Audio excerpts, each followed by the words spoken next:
Remettons ce temps entre les mains du Seigneur aussi. Je vais vous ouvrir la parole, Matthieu 9, 35 à 10, verset 1. Donc, avant de lire le passage, je vais quand même demander au Seigneur de nous accompagner. Seigneur, merci d'être avec nous. Merci pour ta présence, ton amour, ta présence dans nos familles, ta présence auprès de nos enfants, nos petits-enfants pour plusieurs parmi nous. Seigneur, pour ta grâce envers nous. Seigneur, nous sommes vraiment un peuple qui baigne dans ta grâce. Et on te remercie d'être là présent avec nous. Merci pour cette famille d'Église. Merci pour l'amour qui est présent ici. Merci pour les projets que tu as aussi en réserve pour elle. Donc, accompagne-nous, Seigneur. Inspire-nous, encourage-nous par ce temps ensemble dans ta parole. Dans le nom de Jésus, nous prions. Amen. Peut-être, Alain, peux-tu me chercher mon eau qui est juste là? Parce que, oui, celui-là, oui. Merci. Oui. Donc, Matthieu 9. Jésus parcourait toutes les villes et les villages, enseignant dans les synagogues, prêchant la bonne nouvelle du royaume et guérissant toute maladie et toute infirmité. Voyant la foule, il fut ému de compassion pour elle, parce qu'elle était languissante et abattue comme des brebis qui n'ont point de berger. Alors il dit à ses disciples, « La moisson est grande, mais il y a peu d'ouvriers. Priez donc le maître de la moisson d'envoyer des ouvriers dans sa moisson. » Puis, ayant appelé les 12 disciples, il leur donnait le pouvoir de chasser les esprits impurs et de guérir toute maladie et toute infirmité. Donc, un passage bien connu, n'est-ce pas? Rien de nouveau là-dedans. Mais je veux, c'est un passage qui m'habite beaucoup ces temps-ci, parce qu'elle décrit vraiment à quel point nous sommes appelés à être en mission avec Jésus. Donc, le titre de mon message était « En mission avec Jésus, corps et âme ». Et j'aime beaucoup le hockey, hein? En tout cas, je tire beaucoup pour les Oilers, là, mais malheureusement, c'est compliqué. C'est compliqué avec le Florida, là, mais en tout cas, quand ils font des interviews avec les joueurs, là, tu sais, ils disent toujours, là, il faut tout laisser sur la glace, là, tu sais. Il faut tout laisser sur la glace. Puis on voit à quel point, parce que le talent de ces joueurs-là, c'est extraordinaire. Mais si le cœur n'est pas là, tu sais, le talent ne vaut pas grand-chose, là. Il faut qu'il soit là, corps et âme. Il faut tout laisser sur la glace. Et je pense que quand nous sommes en mission avec Jésus, là, j'aime beaucoup l'image, là, il faut tout laisser sur la glace, si on veut, là. Tout laisser dans le champ. Et nous sommes appelés à être en mission avec lui, et comme lui, là, tu sais. Et c'est vraiment intéressant parce que quand vous regardez, nous avons l'évangile de Luc et nous avons les actes des apôtres. Et finalement, il y a un parallèle entre les deux. Nous voyons dans l'évangile selon Luc que Jésus commence son ministère avec son baptême, avec la descente du Saint-Esprit. Et après ça, il passe dans le désert pour être éprouvé. Puis là, il est loin de l'Esprit, puis il a la puissance de l'Esprit, puis il rentre dans son ministère. Et en Luc 4, nous avons la description de son ministère à lui. Il cite Isaïe, n'est-ce pas, annoncer la bonne nouvelle aux pauvres, etc., et guérir les malades, etc., ouvrir les yeux des aveugles. Il parle de sa mission. Mais il fallait que Jésus lui-même soit loin de l'Esprit Saint pour partir en mission. Et nous voyons dans les Actes des Apôtres que l'Église primitive est là, elle est dans l'attente, et l'Esprit de Dieu descend le jour de la Pentecôte, et le peuple de Dieu est équipé pour sa mission. Donc, tout comme il fallait que l'Esprit de Dieu tombe sur Jésus avant qu'il soit envoyé en mission, il faut que l'Église aussi reçoive la plénitude de l'Esprit pour être envoyé en mission. Donc, on a besoin de cette autorité qui vient de lui, n'est-ce pas? Donc, on voit dans le chapitre 10, verset 1, « Il leur donna le pouvoir ». Et le mot « pouvoir » parle justement de deux choses. Ça parle de la capacité et le droit d'agir. Donc, nous parlons maintenant au nom de Jésus. C'est notre droit d'agir. Nous ne parlons pas en notre propre nom. Nous ne parlons pas au nom de l'Église, la Clairière. Nous parlons au nom de Jésus, n'est-ce pas? C'est lui qui nous donne le droit d'agir. Mais on a besoin de plus que le nom, là. On a besoin aussi de la capacité qui vient avec aussi, le pouvoir aussi d'avancer en son nom. Donc, l'Esprit de Dieu nous donne ces deux volets ou ces deux dimensions de l'autorité. C'est la capacité et le pouvoir. Donc, on a besoin de cela. Mais, corps et âme. Donc, je vous donne l'image ici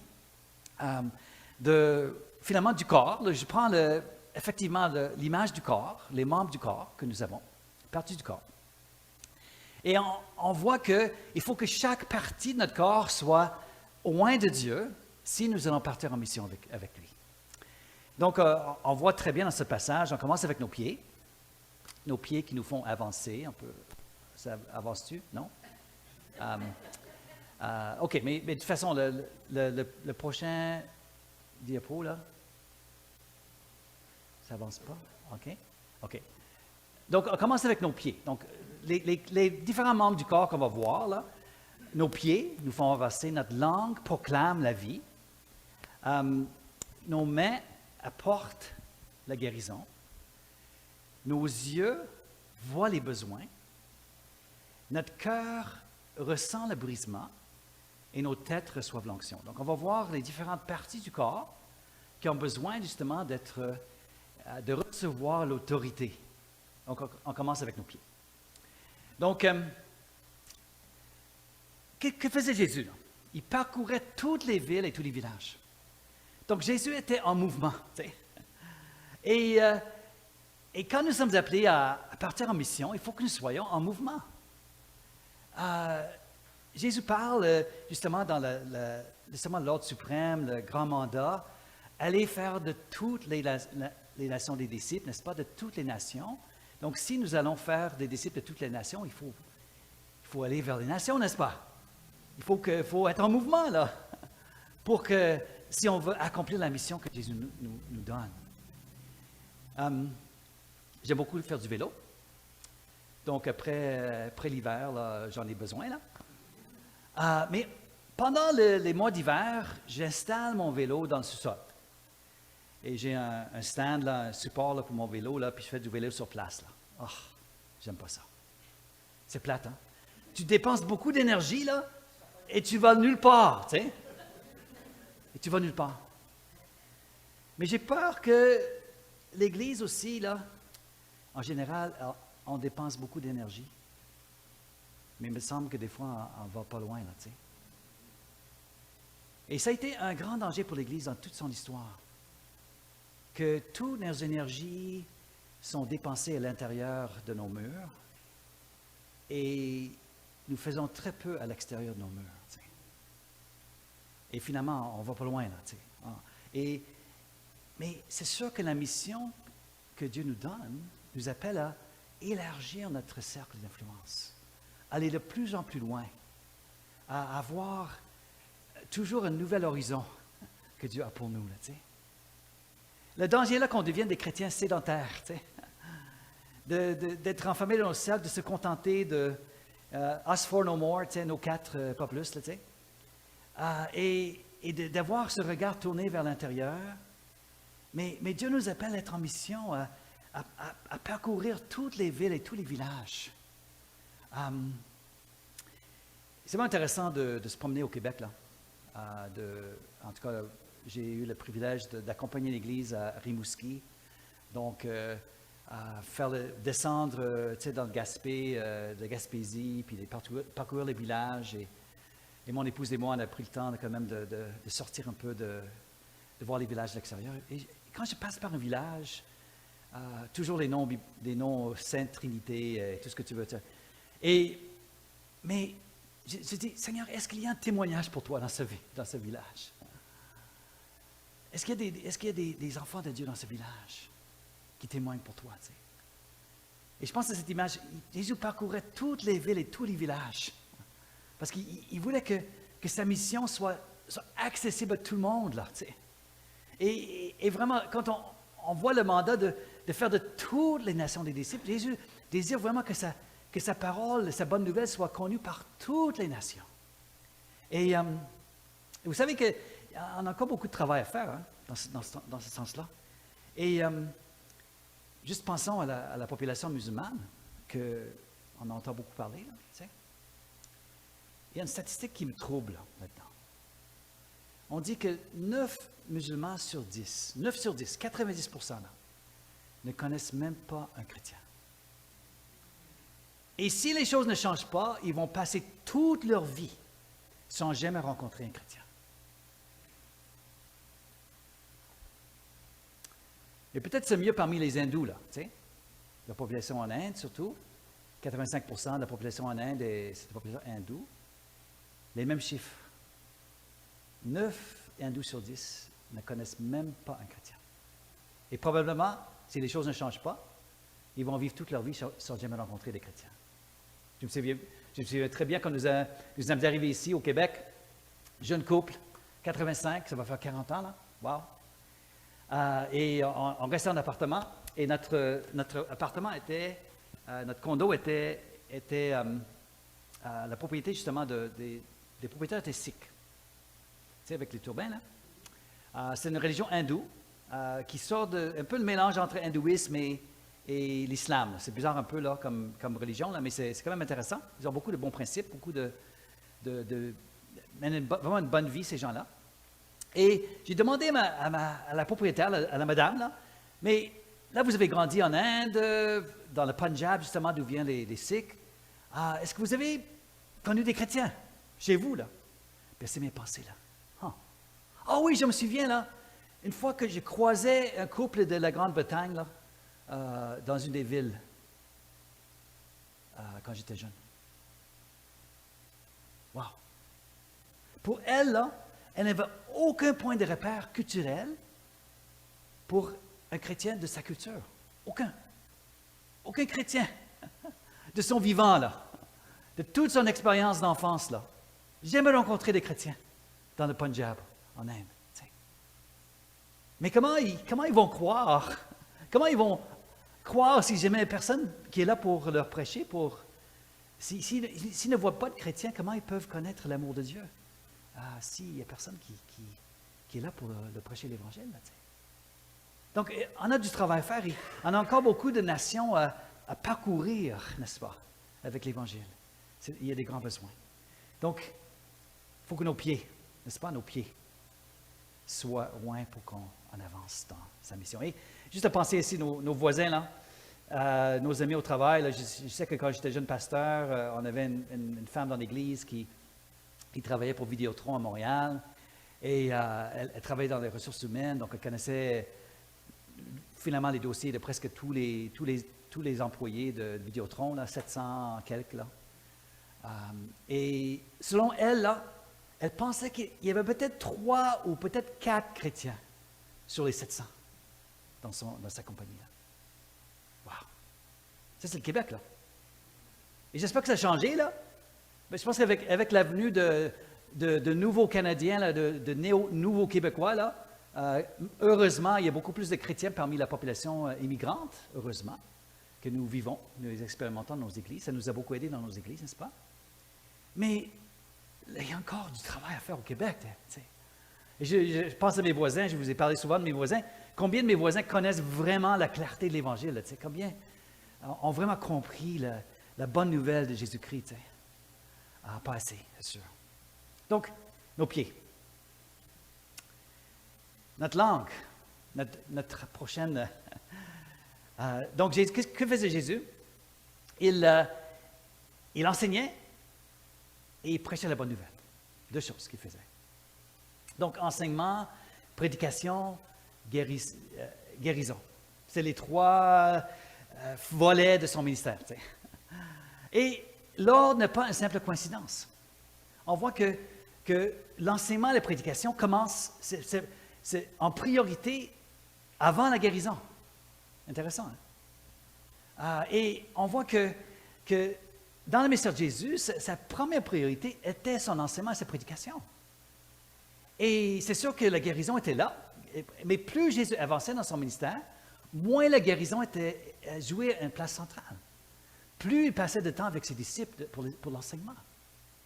Et donc, on voit que même notre rôle pour faire des disciples de toutes les nations, c'est un ministère d'enseignement, n'est-ce pas? Enseigne-leur à obéir, n'est-ce pas, à tout ce que je vous ai prescrit. Donc, le travail d'enseignement et de prédication, ça demeure notre responsabilité première et la fondation de tout ce qu'on fait en son nom.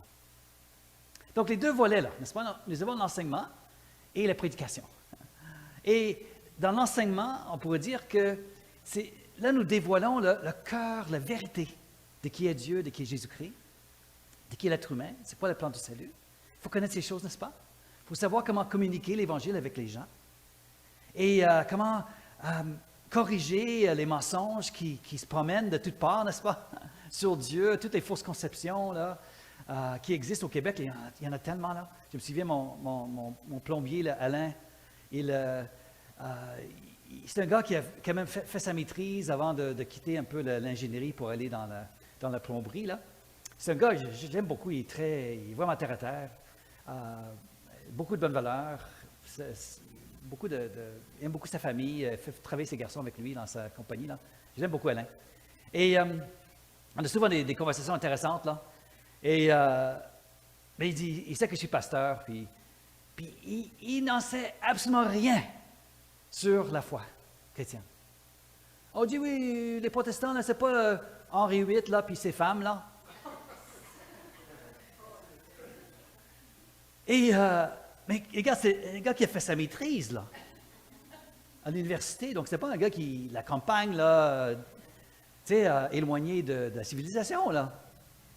Mais il n'en sait absolument rien sur la foi chrétienne. Donc, on a besoin on a du travail à faire au niveau de l'enseignement, au niveau de participer. C'est quoi la pureté de l'Évangile, la foi, etc. Donc, ça, c'est l'enseignement de la parole de Dieu. Mais aussi la prédication. C'est le deuxième aspect du ministère de Jésus. Puis, c'est le deuxième volet aussi de notre ministère à nous, là, notre mission à nous. Donc, dans l'enseignement, nous dévoilons peut-être le contenu de notre foi, les fondations de la foi. Mais dans la prédication, nous appelons les gens à venir sous l'autorité de Jésus. Donc, nous appelons les gens à recevoir le message de l'Évangile, à laisser le message de l'Évangile les interpeller, puis à s'engager par rapport au message de l'Évangile. Et ce n'est pas suffisant dans l'enseignement, là. Il faut appeler les gens aussi à la repentance, là. Il faut appeler les gens à quitter les faux dieux, là, n'est-ce pas? À quitter les idoles, là, pour venir sous l'autorité du vrai Dieu, là. Abandonner le péché afin de connaître la vraie vie en Jésus-Christ. Donc, je vous parle de mon voisin Jim, là. Je vous ai parlé de Jim avant, là. C'est un des voisins que j'ai beaucoup à cœur. Regarde, on déménage dans quelques semaines. Et je disais à un frère ce matin, là, je dis, mais je demande au Seigneur, qui tu m'as donné, Seigneur? Parce que fait Jésus? Il dit, je n'ai perdu aucun de ceux que tu m'as donné, n'est-ce pas? Et je dis, Seigneur, de mes voisins, la vingtaine que je pouvais nommer maintenant, là, de mes voisins, qui tu me donnes? Qui sont les personnes que tu me donnes? Et à qui je dois prêcher maintenant? Parce que j'ai déjà fait beaucoup d'enseignements, on est des voisins chez nous, on partage des choses, mais je dois passer maintenant à la prédication, là, à l'appel à la repentance maintenant, parce que le temps presse, là. Je m'en vais, là. Donc, j'étais assis avec Jim cette semaine-là, mon voisin Jim. Il a 80 ans, là, Jim. Il a eu un combat avec le cancer dernièrement, là. Il s'est fait opérer, là. Il ne reste pas beaucoup de temps, là, Jim. Et comment j'ai pu appeler Jim à la repentance? Et je pense que Dieu m'a donné une image pour lui. J'ai dit, quand mes enfants, j'ai dit ça à Jim cette semaine, Jim, quand mes enfants étaient jeunes, là, 2-3 ans, ils apprenaient à naviguer les marches, là, tu sais. Mais ils savaient qu'ils n'étaient pas encore très compétents sur les marches, donc qu'est-ce qu'ils faisaient? Ils arrivent en haut des marches, là, puis ils tendent la main vers papa. Parce qu'ils savent qu'ils ont besoin d'être accompagnés pour descendre les marches. Et je dis, Jim, là, Jim, tu vas descendre les marches dans ton tombeau, là, bientôt, là. Tu vas descendre les marches dans ton tombeau bientôt, Jim. Et tu as besoin de prendre la main de Dieu pour descendre ces marches. Tu ne veux pas que tu descendes ces marches tout seul. Tu n'es pas capable. Puis il va te descendre dans le tombeau, puis il va te faire ressusciter, là. Il va te faire entrer dans la vie éternelle, Jim. C'est ça que j'ai dit cette semaine. Et je ressens que Dieu m'a donné une autorité pour parler à Jim là, cette semaine, que j'en avais besoin. T'sais. Donc, il faut que les gens entendent la bonne nouvelle, mais il faut qu'ils entendent aussi l'appel à la repentance, l'appel à recevoir de Jésus ce qu'il veut pour eux. Là. Donc voilà, l'enseignement de la prédication. Donc Seigneur, viens oindre ma langue pour que je puisse enseigner et appeler les gens aussi à la repentance, à ta suite. Amen. Ma langue. Pas fini là. Non mais, en guérissant toute maladie, toute infirmité. Donc, je sais qu'on ne parle pas spécifiquement ici des mains, là, mais quand on regarde les ministères de Jésus, là, comment il faisait la guérison? C'est surtout en imposant les mains, n'est-ce pas? C'était le moyen par excellence. Mais des fois, il faisait des choses un peu différentes, un peu excentriques des fois aussi, là, mais c'est surtout en imposant les mains sur les gens qu'il apportait la guérison. Donc, qu'est-ce que je vois là-dedans? Et qu'est-ce qui est important pour nous là-dedans? Pourquoi Jésus n'a pas guéri les gens en masse? Ça aurait été beaucoup plus efficace, n'est-ce pas? C'est quoi le plus grand nombre de personnes qu'il a guéri à la fois? Les 10 lépreux. Mais par les 10 lépreux, là, c'était une à la fois. Une personne à la fois. Et ça le fatiguait aussi, n'est-ce pas? Mais pourquoi une à la fois? Pourquoi toucher chacun? Pourquoi pas juste faire guérir tout le monde, là? Et s'en va chez lui dormir un peu, là. Parce que l'intimité compte. La proximité compte dans le plan de Dieu. Tu peux pas et la touche personnelle compte dans la mission de Jésus-Christ. C'est pas on parle de l'évangélisation de masse, on parle de des choses de masse là. Moi, je suis très sceptique sur ces choses. Je sais que Dieu fait des choses là, bien sûr. Mais c'est la touche personnelle qui compte dans la mission de Jésus et dans notre mission à nous. Parce qu'on ne peut pas, et on voit que c'est une invitation à l'intimité avec la personne, n'est-ce pas? Parce qu'on ne peut pas toucher quelqu'un qu'on ne connaît pas. C'est pas bien vu, là, c'est pas acceptable. Là. Parce qu'il faut avoir une relation avec les gens pour toucher les gens. Tu sais? Et je me souviens, quand j'étais prof d'école biblique, on prenait les étudiants et les amenait en mission. Tu sais. Je suis allé en Afrique, dans l'Amérique centrale, dans le Salvador, puis on travaillait auprès d'une communauté là-bas. Ils avaient connu une tremblement de terre, puis on aidait dans la construction des maisons en tôle, là, tu sais. Puis je regardais un peu les gens, tu sais, je suis quand même un gars assez sensible aux cultures, tu sais, puis comment nos autres, là, l'Église là-bas, les chrétiens là-bas, comment ils saluaient l'un l'autre, comment ils accueillaient l'un l'autre.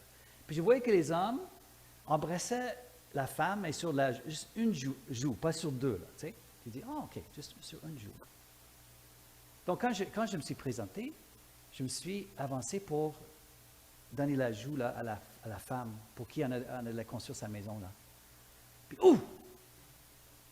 tout de suite, elle a mis un frein là. Et j'ai dit, c'est seulement pour les gens qu'elle connaît, là. Pas pour un étranger, là. Et donc, on voit que j'ai compris qu'il faut vraiment connaître la culture pour s'approcher des gens, tu sais. Il faut bâtir des relations pour avoir le contact. Et chaque culture est un peu différente, n'est-ce pas? Je sais que quand ma sœur est venue ici au Québec pour la première fois, là, elle arrive dans l'église, puis les hommes viennent vers elle, là, puis oh là là, c'était compliqué pour elle, là, tu sais. Un autre homme va me donner des accolades comme ça, là, c'était pas acceptable pour elle, là, tu sais, parce que les cultures sont différentes, là. Et je viens de passer dans une église hispanophone, disons, à Québec, la fin de semaine passée, là. Puis les gens s'embrassent, les gens donnent les bras, etc. Là, je dis, les femmes que je ne connais même pas viennent me donner une accolade. Je dis, mais ouais, ça c'est trop, là, tu sais. Mais tu vois comment la culture est différente, mais chose certaine au Québec, là, chose certaine au Québec. Si tu veux t'approcher des gens, si tu veux avoir un ministère auprès des gens, il faut bâtir la relation avec les gens. Il faut pas franchir. Même pourquoi les témoins de Jéhovah, on est tellement bizarre au Québec? Parce que, justement, tu viens cogner la porte d'un Québécois, là, tu viens cogner à son château, là. Sa maison, à lui, c'est sa vie privée, là. Il n'y a pas n'importe qui vient dans ma maison, là. C'est des gens que je connais qui viennent chez moi. J'ai un de mes amis, très intéressant, c'est américain, c'est un gars assez jovial, quand même, j'aime beaucoup, c'est une grande amie. Il arrive au Québec, jeune homme, jeune.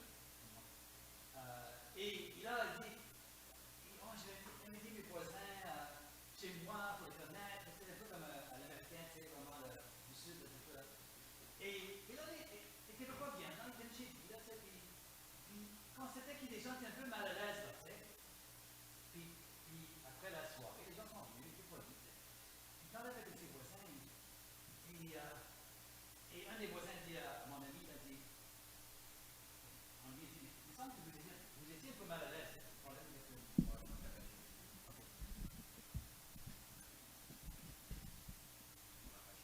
Ok, c'est bon. Je pensais que ça perdait un peu le... C'est bon. Donc, c'est ça. Il est arrivé avec son voisin, il me dit, oh, il dit, oui, on était mal à l'aise. Il dit, pauvre toi, il dit, t'es tellement la solitude, t'es tellement seul, là, que tu as besoin d'inviter des étrangers chez toi.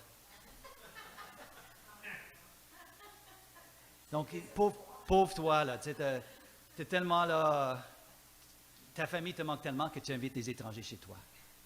Tu vois?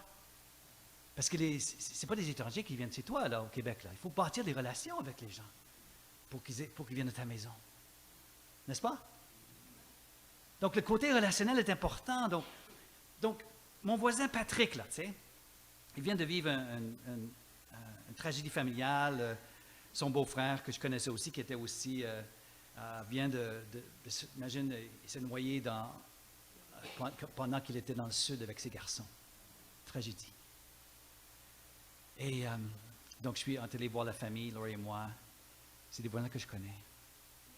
Et j'ai pris Patrick dans mes bras, là. Et j'ai pleuré avec lui. Mais une chance que je connaissais Patrick, n'est-ce pas? Une chance que j'avais pris du temps pour bâtir ma relation avec Patrick, là. Une chance que, comme ça, je pouvais le prendre dans mes bras. Je pouvais pleurer avec lui parce que j'avais déjà bâti la relation avec lui. Donc, on voit que nos mains sont importantes et Dieu met dans nos mains une bénédiction, il met dans nos mains la guérison dont les gens ont besoin.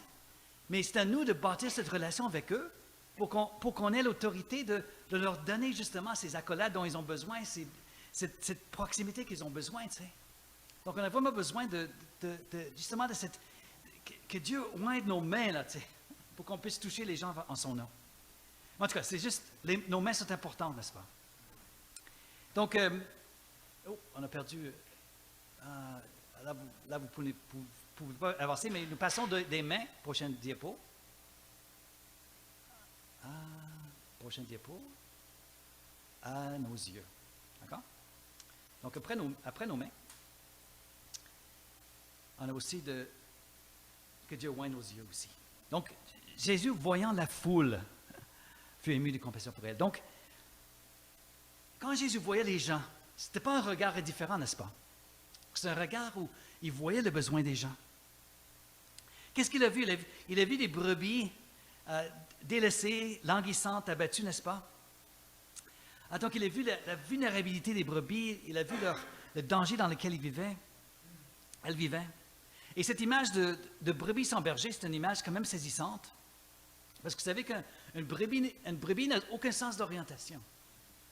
Donc, ce n'est pas comme une vache, là. Une vache peut toujours retrouver son chemin, là, sans problème. Tu n'as pas besoin d'avoir des bergers pour des vaches, là. Les vaches sont quand même stupides, là. J'ai grandi sur la ferme, là. Mais au moins, ils peuvent se retrouver chez eux, là. Ils peuvent trouver le chemin pour retourner chez eux, là. Des fois, on ne veut pas qu'ils reviennent, mais en tout cas, c'est une autre histoire. Mais les brebis, là, elle n'a aucun sens d'orientation. Tu vas sur l'autre côté de la colline, puis elle n'est pas capable de retrouver son chemin. Puis l'autre chose que j'ai découvert avec les brebis, là, si une brebis est renversée, elle n'a pas la capacité de se remettre sur ses pieds, là. Donc, c'est grave, là. Et puis le problème aussi, c'est que si elle reste trop longtemps sur le dos, mais le danger des prédateurs est là aussi, mais elle va s'étouffer parce que le poids de ses organes vont l'étouffer, là. Ah, c'est grave, là. Une brebis, là. Donc, aucune sens d'orientation, aucune façon de se protéger, aucune façon de se relever. Wow! Les brebis sans berger sont en danger. Et les gens ont besoin de bergers, là.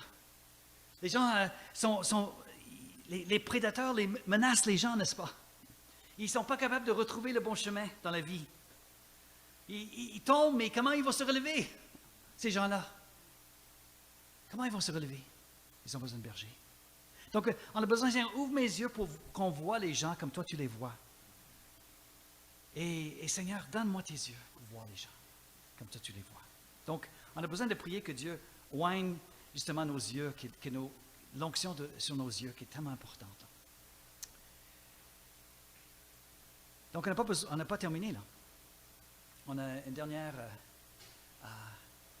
le cœur, pour que le cœur soit touché. Donc, Jésus fut ému de compassion en voyant les foules. Là. Donc, voilà le défi que, quand nous voyons les besoins, là, c'est toujours compliqué de voir les besoins parce que nos ressources sont limitées, n'est-ce pas? Trop de besoins, pas assez de ressources. Et on est tellement conscient de ça, n'est-ce pas? Des fois même, on n'a pas suffisamment de ressources pour nos propres défis personnels, là, tu sais. Comment conjuguer avec les besoins des autres là, autour de nous, là, tu sais, si nos propres besoins sont tellement grands, là, tu sais. Et il est plus facile pour nous juste de simplement fermer nos cœurs, tu sais, fermer nos portes, là, puis regarder nos émissions préférées, là, puis juste faire notre petite vie, là, tu sais. Et ne pas être préoccupé par les besoins des autres. Mais Dieu nous appelle à voir ces besoins-là, puis à laisser les besoins des autres toucher nos cœurs. Il était ému de compassion. Et le mot là, c'est vraiment d'être touché dans les tripes. Hein. En français, on a quand même l'idée de nos tripes. C'est encore plus profond que nos cœurs. En anglais, on n'a pas cette image-là. Là, tu sais. Mais j'ai découvert la semaine passée qu'en espagnol, ils ont quand même l'image aussi. Mais on a besoin de... Seigneur, fais en sorte que ces besoins me touchent dans mon cœur à moi. Mais la prière importante pour nous, là, et montre-moi quelle est ma part à jouer avec ces besoins-là. Parce que il y a toujours un danger, ce qu'on appelle le danger ou le piège messianique, où je pense que c'est à moi j'ai besoin de sauver le monde. Tu sais, puis les gens qui ont un cœur de compassion, ils vont se brûler, ils vont se donner, ils n'auront pas de limite, n'est-ce pas? Sains pour leur propre vie, là. Et souvent, ils vont sacrifier peut-être leur famille pour les besoins des autres, tu sais. Ils vont sacrifier leur santé pour les besoins des autres. Mais Seigneur, on a besoin oui, donne-moi ton cœur et montre-moi la part que j'ai à jouer avec ces besoins-là. Amen. Parce que j'ai besoin de sagesse, là. Savoir. Et c'est pour ça que je dis, mais j'ai tellement de voisins avec qui j'ai bâti mes relations, mais je dis, Seigneur, qui sont les gens que tu me donnes, là, maintenant? Là? Il y en a 3, là. Il y a Dominique, il y a Christopher, puis il y a Jim. C'est les 3. Je ressens que c'est les 3 que Dieu me donne. Et leurs besoins spirituels, je les porte et je prie pour eux spécifiquement. Mais Seigneur, et ma prière pour vous aussi, c'est de, Seigneur, avec les grands besoins autour de moi, donne-moi, montre-moi ma part à moi, ma responsabilité à moi. Et comment je peux tendre mes mains pour toucher ces besoins-là. Donc, la dernière dimension de l'onction, c'est nos têtes. Et finalement, ça représente peut-être l'onction globale qu'on a besoin, n'est-ce pas? Et on sait que Jésus leur a donné le pouvoir de chasser les esprits impurs et de guérir toute maladie, toute infirmité. Et Et cette idée de l'onction, n'est-ce pas, c'est souvent l'onction sur la tête. On sait que le jour de la Pentecôte, on va lire même le passage, prochaine dépôt. Le jour de la Pentecôte, ils étaient tous ensemble dans le même lieu. Tout à coup, il vint du ciel un bruit comme celui d'un vent impétueux. Et il remplit toute la maison où ils étaient assis. Des langues semblables à des langues de feu leur apparurent, séparées les unes des autres, et se reposèrent sur chacun d'eux. Et ils furent tous remplis du Saint-Esprit, et se mirent à parler en d'autres langues, selon que l'Esprit leur donnait de s'exprimer. Donc, on voit que l'onction est tombée sur la tête de chacun, là, tu sais. La flamme de feu s'est posée sur la tête de chacun d'eux. Et ça représente qu'on a tous besoin de cette onction-là, et qu'on a besoin que Dieu oigne nos yeux, nos cœurs, nos mains, toute notre personne, là, avec cette onction qui vient de lui. Donc, sans l'onction, là, on est foutu, n'est-ce pas? Sans que Dieu nous donne sa capacité à lui, là, qu'est-ce qu'on peut faire, là, tu sais? Qu'est-ce que nos paroles peuvent vraiment accomplir sans que, si Dieu ne oigne pas nos paroles, n'est-ce pas? Si la bénédiction de Dieu n'est pas dans nos mains, là, qu'est-ce que nos pauvres mains peuvent faire? Mais si la bénédiction de Dieu est dans nos mains, si l'onction est sur nos lèvres, wow, ça peut faire quelque chose d'extraordinaire dans la vie des gens. Amen? Amen. Donc, je veux terminer le temps avec vous, là, dans un temps de prière. Et je vous invite à vous lever.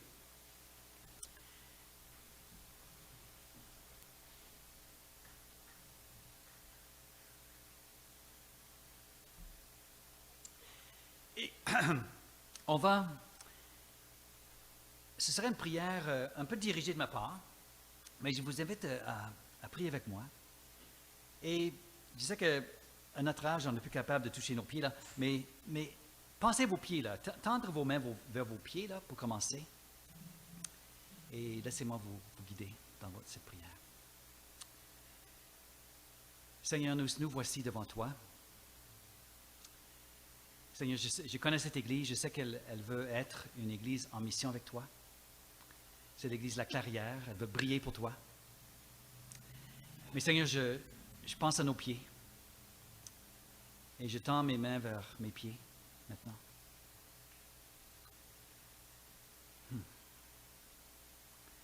Viens toucher mes pieds, Seigneur. Viens me guider vers les gens qui ont besoin de toi.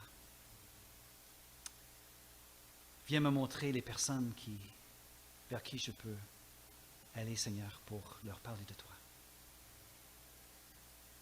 Oui, viens toucher mes pieds, Seigneur. Viens oindre mes pieds pour que j'avance dans ta mission. Les mains. Donc, juste tendre vos mains. Seigneur, voici mes mains. Voici mes mains. Seigneur, il me semble que souvent mes mains semblent vides, que j'ai rien à donner. Et Seigneur, je regarde autour de moi, les besoins des gens sont tellement grands. Et il me semble que mes mains sont vides. Mais viens mettre ta guérison dans mes mains, Seigneur. Viens mettre ta bénédiction dans mes mains, Seigneur. Et quand je tends mes mains vers les gens, Seigneur, je prie que c'est ta force, c'est ta guérison qui coule vers les gens qui ont besoin de toi. Pense peut-être même à une personne qui a besoin de cette touche de guérison maintenant dans ton cœur. Et Seigneur, donne-moi ce dont cette personne a besoin, Seigneur. Mets dans mes mains la bénédiction et la guérison que cette personne a besoin, Seigneur. Ma bouche. Juste mettre ta main sur ta bouche.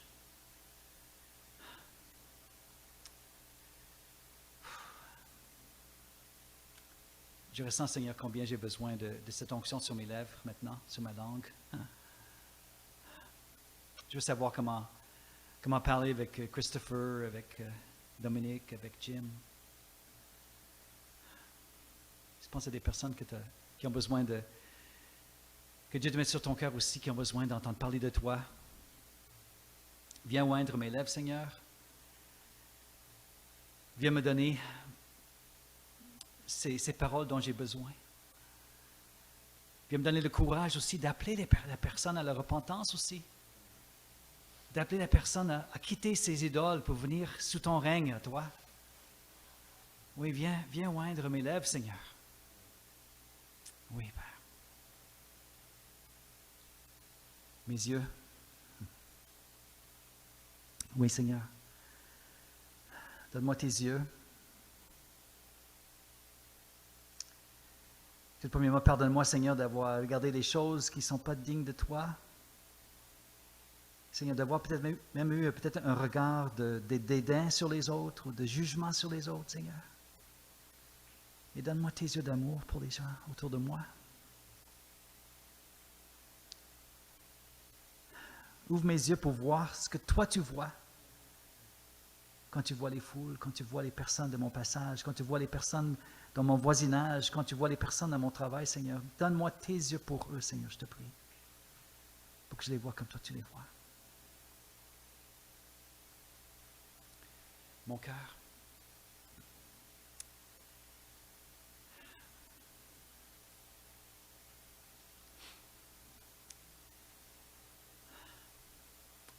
Oui, viens adoucir mon cœur, Seigneur.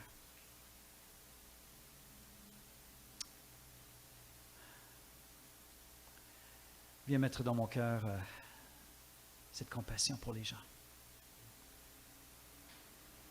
C'est qu'en vieillissant, Seigneur, on peut devenir sceptique peut-être et même cynique des fois. Change mon cœur, Seigneur. Donne-moi ce cœur de chair, non pas un cœur de pierre, Seigneur. Viens adoucir mon cœur. Viens verser cette huile sur mon cœur, Seigneur, pour que j'ai un cœur de compassion pour les gens. Oui, Père. Ma tête.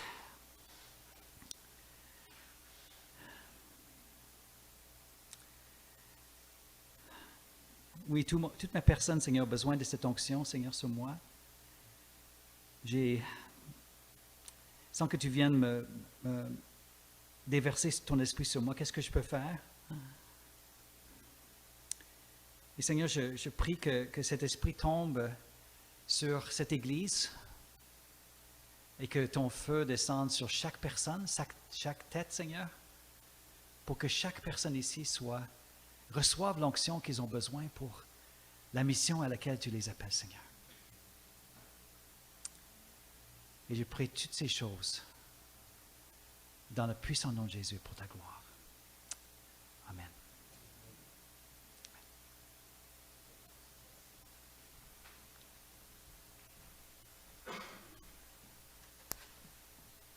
Merci Barry pour cet enseignement incroyable. Puis